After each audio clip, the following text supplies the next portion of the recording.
The part of her that reminds us of the jungle is her mind. It's Mr. Ace and Jane now.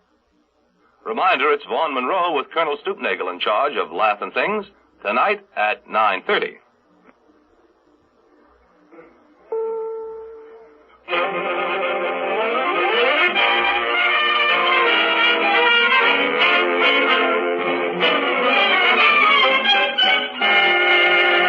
From New York City, the Columbia Broadcasting System, in cooperation with the United States Army and the United States Air Force Recruiting Service, presents the new Mr. Ace and Jane program, a weekly half-hour comedy series starring radio's original comedy couple, the Aces.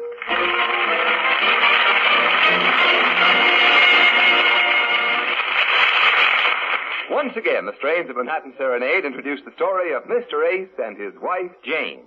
Tonight, Chapter 3, entitled, Mr. Ace Tells Jane He's Bringing Home an Important Client to Dinner and warns Jane to be careful of what she says.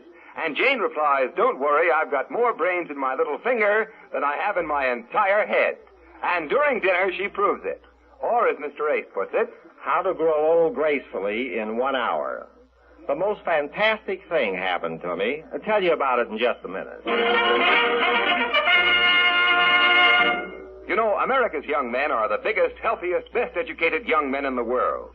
Even so, the standards of today's Army and Air Force are so high that only 60% of these fine men can be accepted when they volunteer. Doesn't that give you a pretty good idea of the type of men that make up today's Army and Air Force? Well, if you need more proof, take a good, long look at the next soldier you see. Neat, clean-cut, resolute. Yes, you can put this in your pipe and smoke it. He's helping to do the most important job there is in America today.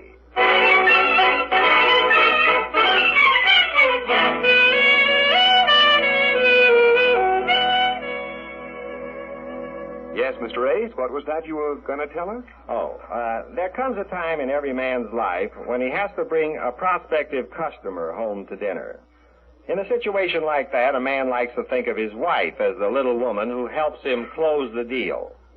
I like to think of Jane that way. Excuse me a minute while I do. Well, enough daydreaming. Even after 15 years of marriage, I still haven't learned enough to keep Jane out of my business affairs. I admit she always has my interest at heart. I always have his interest at heart. To help me put over a deal is to her a crowning achievement. To help him put over a deal is to me a crowning achievement. She's got me in the hollow of her hand. I've got him in the hollow of my head. This all started the other evening when we had just finished dinner. I had just polished off my second bowl of farina. Ulcers, you know. Advertising business. When once again I made the mistake of asking for Jane's help with a business client. A client for dinner? Oh, wonderful, dear. I love having your clients for dinner. Remember the last client we had? Whatever became of him? The psychiatrist says he'll be okay in another year. He was more fun than a barrel. Yes. Did you ever get his advertising account, dear? Well, yes, finally. No thanks to you. You're welcome, dear. Now, who's this man we're going to work on now? Well, this man happens to be one of the biggest soap manufacturers in the business. It's the biggest account our agency ever tried to get. And, Jane, look, let's do this up right. I'd like to impress this man. And his wife, she's coming, too. Let's get a maid for that night when they come here, huh? A maid? They're going to be here Friday night. Oh, dear, why do we need a maid? Aren't you satisfied with my cooking? Oh, of course I am. That's not the point. Aren't you satisfied with my housekeeping? Jane, the point is I want to impress these people. Now, will you go up to the employment agency and get a maid for Friday night? Dear, I just want to ask you one question point blank. Answer yes or no. When did you first become dissatisfied with my housekeeping? Yes. Oh, so you are? No, I mean no. Well, I mean, you said answer yes or... isn't that awful? Why do I... Well, I guess I have to take the bitter with the better. Yeah. Okay, I'll do it. But it's going to be embarrassing when I explain to them there's nothing wrong with my housekeeping. That we're just putting on the rich. Okay, Rich. Explain it if you have to. Who are these people we're putting on the rich for? I told you, he makes one of the most popular kitchen soaps in the country. You know that soap called Did? Did soap? That's what he makes. He does? No, Did. Don't mention any other soap in front of him. He gets furious. He does? Not does, Jane. Watch your language.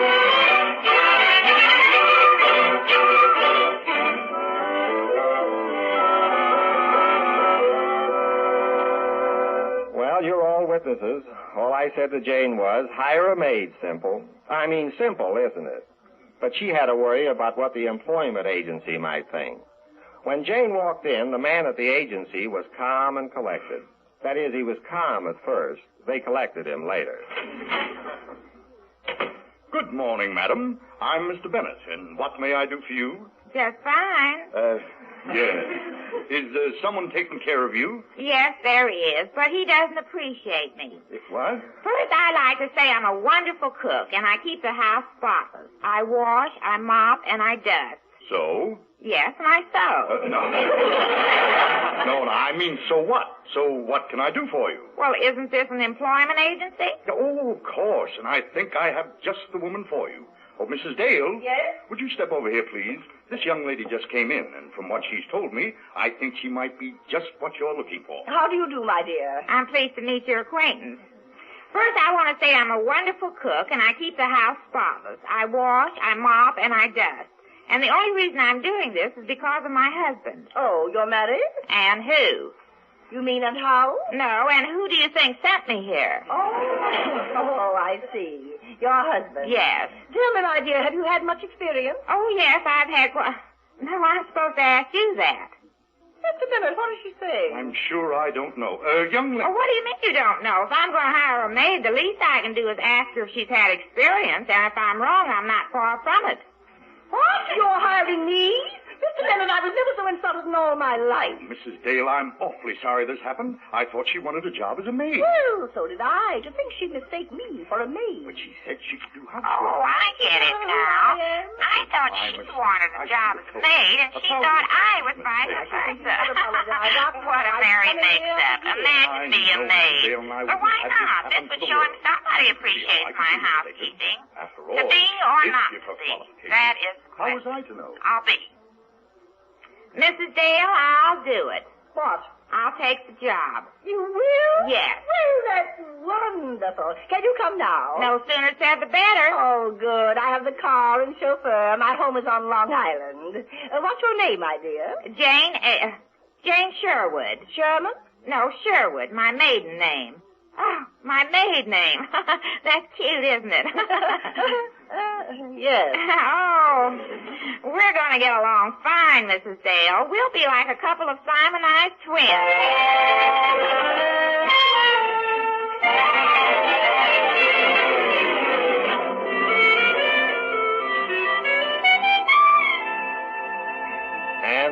And so Jane was taken for a ride in a big black sedan. Taken for a ride. Hey, excuse me while I toy with that idea. Oh, there I go, daydreaming again.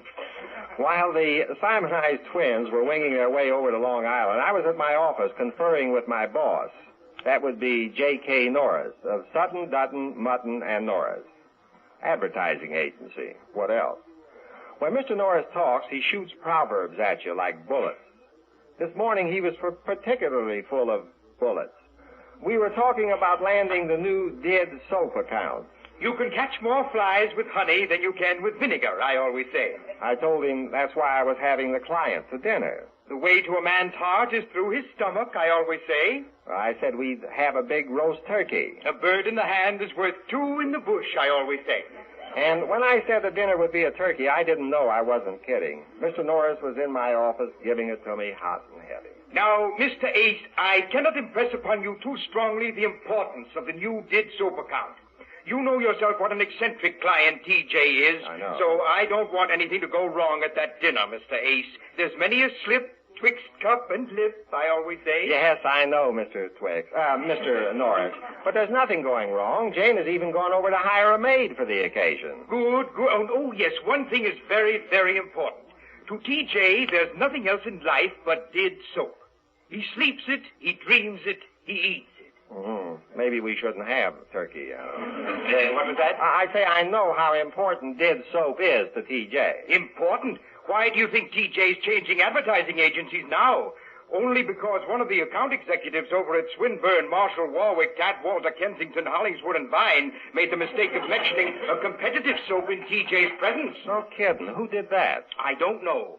It was either Swinburne, Marshall, Warwick, Tadwater, Kensington, Hollingswood, or Vine. One of them mentioned another soap. No, but we'll be very careful. Don't worry about anything, Mr. Norris. Jane is making all the arrangements. Everything will be just fine. Well, if it isn't, this account will go to our competitors, Smith & Walters.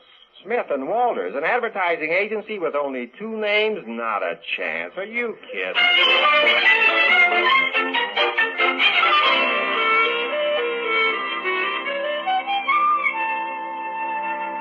Quote, don't worry about anything, Mr. Norris. Jane is making all the arrangements and everything will be just fine. Unquote.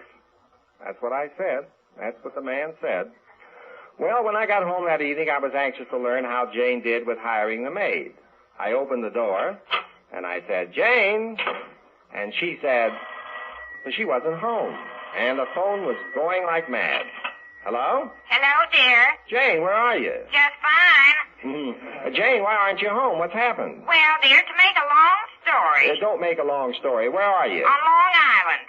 Long Island? What are you doing out there? I can't talk now. I've got to hurry and serve dinner. Huh? I've got an assistant, a Chinese houseboy. He's waiting for me to give him something to do. He ought to be useful as well as oriental. Dinner's in 10 minutes, and I've got to crack the ice for the blueprint oysters. What number are you calling? Isn't that you, dear? Jane, what on earth are you talking about? Where are you? What did you do about hiring the maid? I took the job myself. You took what job? I'm a maid. I'm going to do housework. If a certain person doesn't appreciate my housework as high noon somebody did, do you miss me? Jane, I told you I'm expecting a big client Friday night. You gotta be here. Friday night? Can't make it, dear.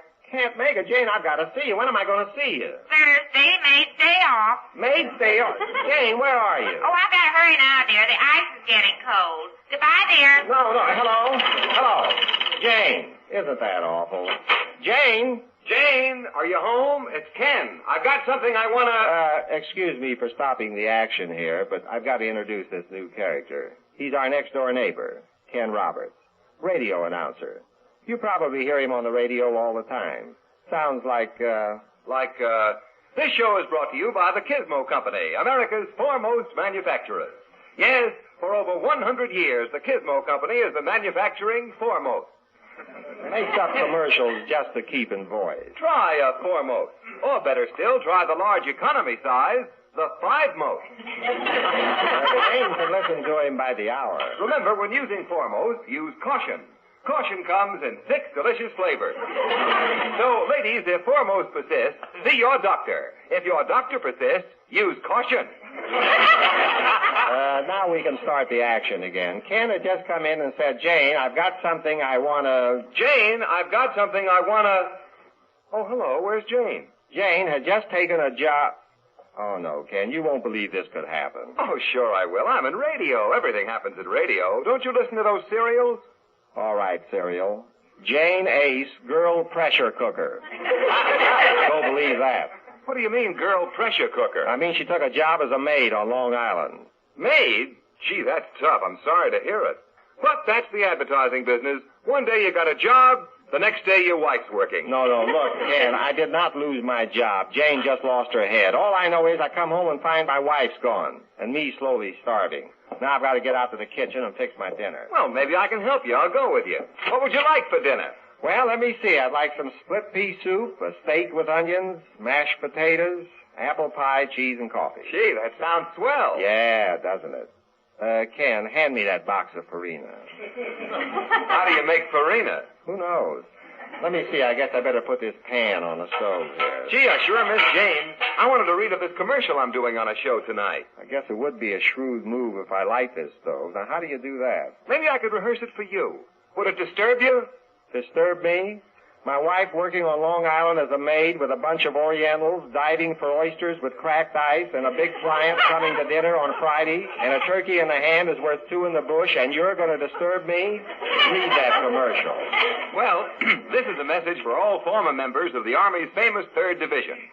Whenever the 3rd Division is mentioned, there's a look of pride on the faces of men who were members of that outfit during the war. Where could I get a good mess sergeant? Matter of fact, any veteran will agree that the 3rd stacked up with the best of them. And it's still the same today. The 3rd Division rates way up high with the men of our new Army. That's why it's great news that right now, You veterans of the 3rd may enlist directly in the 3rd Division's 7th Infantry Regimental